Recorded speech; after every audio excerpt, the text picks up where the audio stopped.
По сравнению с предыдущей неделей, заболеваемость ОРВИ в Амгинском районе снизилась на 30%. По словам специалистов, спад идет благодаря своевременному объявлению карантина в образовательных учреждениях.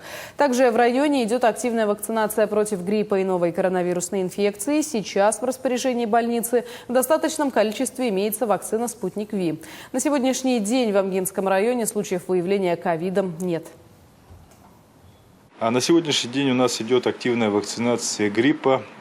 Доктора у нас на прошлой неделе ходили по дворам, по домам и ставили вакцины на дому тем, кто не может по каким-либо причинам явиться в поликлинику. Это тоже дало свои результаты.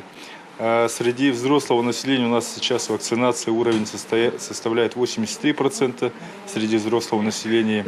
И по грипполу среди детского населения это 81%. Также мы сейчас активно делаем вакцинацию против ковида. У нас два пути введения сейчас. Вакцина одна и та же, но пути введения разные. Это внутримышечный путь введения и путь введения интраназально.